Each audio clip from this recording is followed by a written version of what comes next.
Our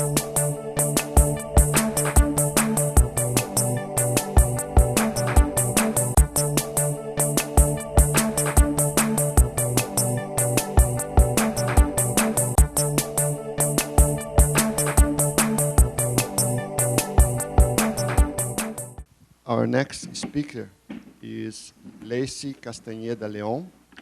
The title of the paper is Vehicle Detection Using Mixture of Deformable Parts Models, Static and Dynamic Camera. Her co-author is Roberto Irata Jr., both from IME, from USP.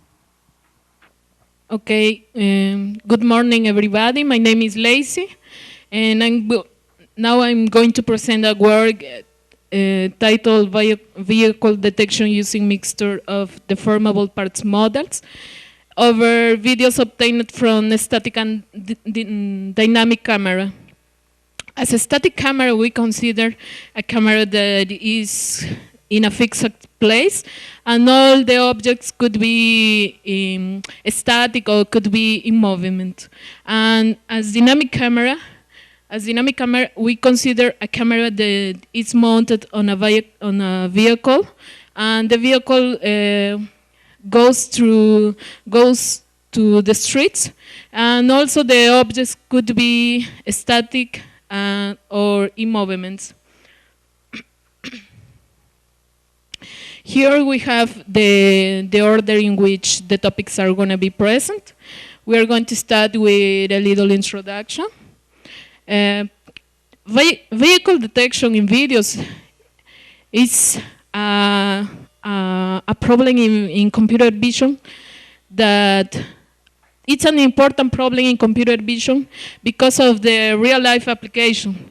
Applications like security, vehicle traffic, driving assistance, and so on. The problem is in literature we have specific works that treat with a specific solution to each application. We can see the approach in the literature in two groups. The first group, we have the techniques that only use the video information. These techniques involves like background, foreground subtraction or extraction, or movement estimation, etc. The second group, we can see that we create a model of a vehicle. At the state of art in this performance, at the state of art in performance, we have the deformable part models that was created to treat with the flexibility of the different objects that we could have. The objectives the objectives of our work first is to select an image data set to create a vehicle model. We know that we have a lot of data sets of vehicle or cars, but which data set represents better the real world?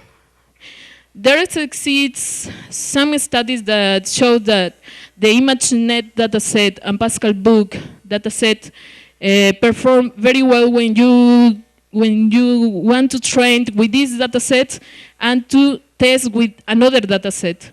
So we select the Pascal Book dataset.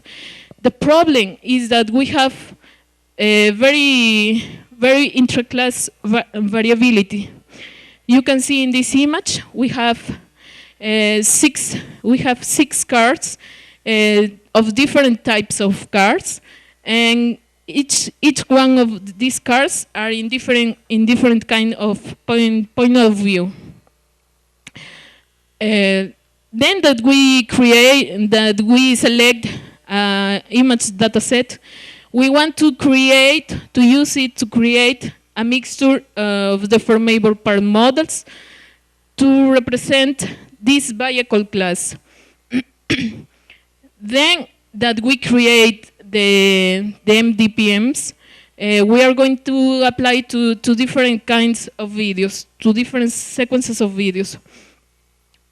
The principal challenges of to apply the MDPMs to videos is that we are using an image dataset to train and apply to a video dataset. So they have different contexts. So our approach, we can see in two phases. The first phase is the training, and the second phase is the testing phase. As the training, the objective is to construct a vehicle model. For that, we are using a Pascal book 2007, and we are using the algorithm proposed by Felsenswan in these two works. The algorithm we can see in three basically steps. The first is the feature extraction, model definition, and the classifier induction. The feature extraction refers to extract 31 Q features that is due in the next, as we can show now. We have an image. So to all the image, to each pixel, we are going to calculate the gradient, the orientation and magnitude gradient. So then we are going to select a cell of 8 by 8 pixels, and to each cells we are going to construct two histograms. One histograms are going to have 9 bins, and the another one are going to have 18 bins. The 9 bins are going to represent the contrast, the contrast insensitive characteristics. There is the orientations without sign. And the another one are going to represent the contrast sensitive characteristics. There is the orientations with sign. Then that we have a cell. These histograms are going to be normalized in respect to the neighbor in containing 2 cells in a block of 2 by 2 cells. So if you can see, if you analyze this cell, you are going to have 4 normalizations. This 4, this 4, this 4, this 4. We have 4 normalizations. So we are going to create 4 new histograms to each cell. Then the Felsenswan proposed to apply to all these descriptors a analytic projection that you can see it in this way. You could zoom each bin of the 4 histograms, and you are going to have a new histogram of 9 bins. Then you can zoom these 18 bins, and you are going to have a new histogram of 18 bins. So concatenating them, we have 27 characteristics. Then he proposed to zoom all the values bins for these 4 histograms, and they define it as 4 texture gradients. So now we have 31 Q features. So if we apply this process to an image, we are going to have a map of characteristics. But if you subsample an image, you are going to construct a pyramid. And if you calculate the map of characteristic of each of these image, we are going to have a map of characteristics pyramid that we are going to call 8. Then he proposed to use two filters that are rectangular templates. The root filter, it's going to be selected from a resolution in order to represent the entire object, and the part filters are going to be selected in a resolution to be the double of the root filter resolution. So the mixture of the formable part model definition is in the next sense. It's defined M components mixture, where each component is defined via root filter, and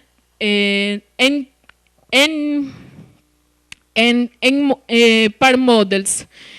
Each part model are going to define by a part filter, localization of the part respect to the root filter, and a cost of the formable. Then the classifier induction. The process of the classifier induction, we have as input, we have positive image label with bounding box over the cards, and we have as negative examples image where there is not card, and we are going to give the number of components that we want to be the mixture, and we are going to give the number of part of the models to each component. So as output, we are going to have two different types of mixture of the formable part models: asymmetric and asymmetric MDPM. We are going to explain each one.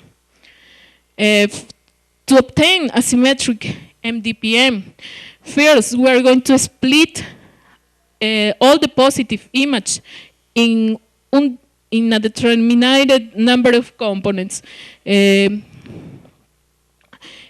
the sense that each group are going to contain equally size of image. Then the phase to initialize the root filter, all the positive to each component, all the positive are going to be rescaled to the size of the average aspect ratio of the positive examples. Then for each positive rescaled, we are going to get the Who filters, and we are going to train the root filter considering a linear SVM.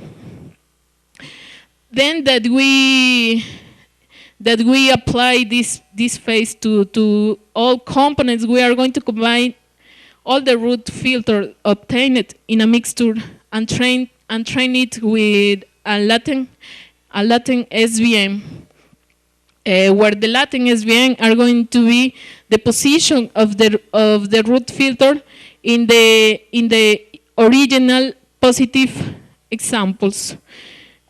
Then that we combine it in a mixture, we are going to select heuristically the area of the parts with this restriction. Then we are going to update the MDPM with new data, specifically with hard negatives. As hard negative, we know the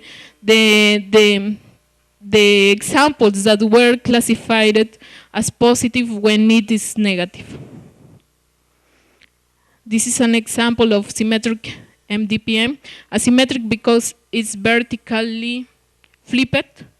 This is for an MDPM of 6 parts and three three components, a mixture of three components. Here, the first column, we have the root filter, and the second column, we have the parse filter.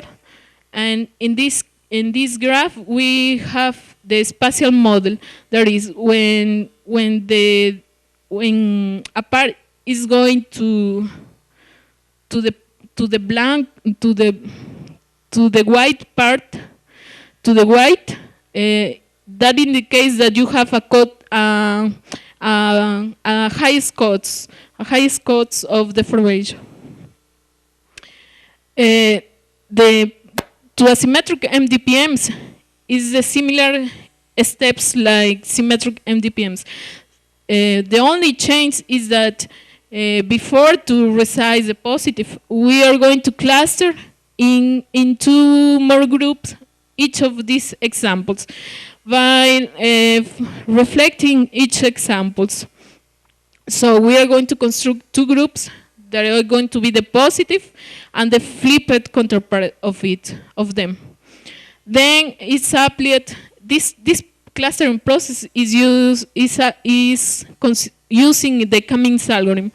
Then a local search is applied to reduce the sum of a square distance. This is an example of asymmetric deformable part models. In the first one, you have view to the right, to the left, and they are three mixtures. The testing object, the testing phase, refers to the object detection in an image, where we are going to use the sliding window technique using the mixture of deformable part models obtained in the training phase. So we have we made three experiments. The first one is to select the MDPM parameter. As parameters, we refer to the number of components and to the number of parts. So we make a mixture of 1 mixture, 2 mixtures, 3, 4, and varying the 4, 6, 8, and 10 parts. So we notice that we have better results to 3 mixtures and 6 and 8 parts. So comparing the results with other works, we are going to get better results using asymmetric MDPM, using the Pascal book 2007. The next experiment was made to apply the varied mixture of deformable part models obtained in the training phase to two different data sets of a static camera. The first one is over a traffic in a road. We can see that better results were obtained using symmetric MDPM because of all the cars are in one view. The another experiment was over AVSS dataset, and here we notice that we have different view of the cars, and we obtain better results using 3 mixture and 8 parts model, because it could capture other kind of view that you can capture in this case. For example, in this car. The another one experiment was over a dynamic camera.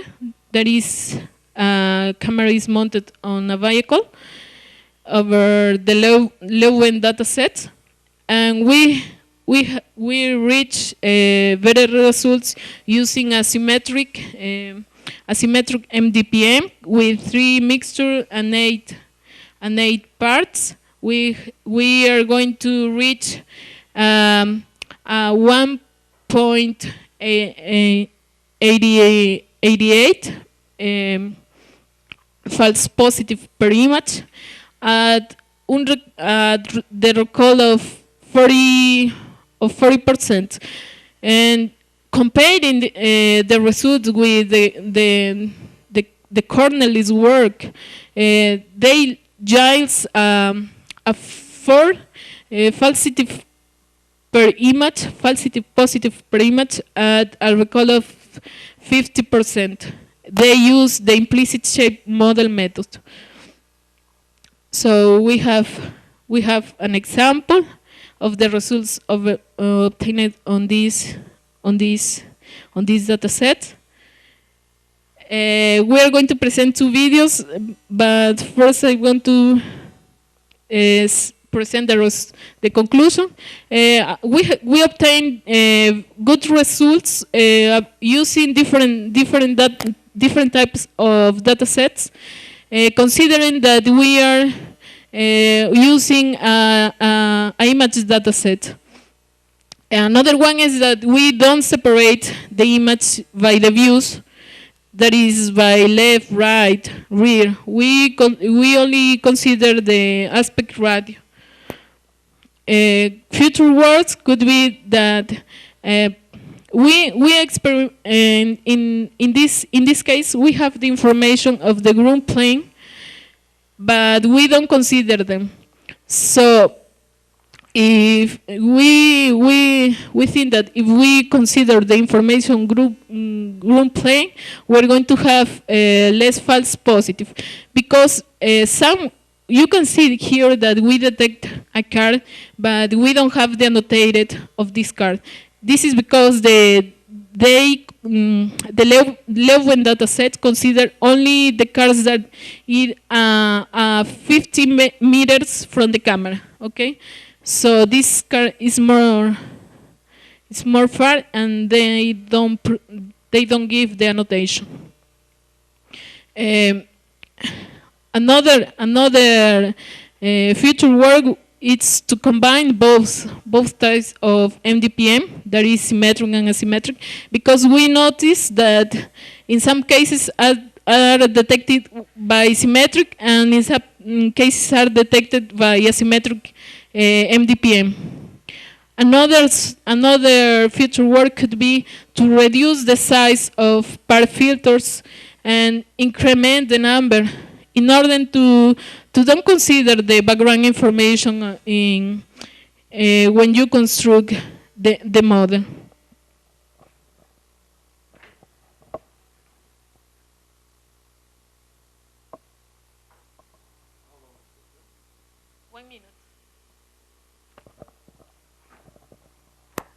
This is for a static camera, the results.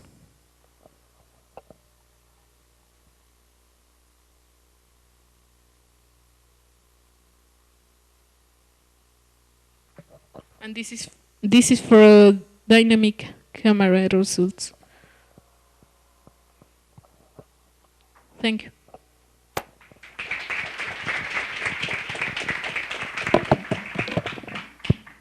We are a little bit over time, but we can have time for one question.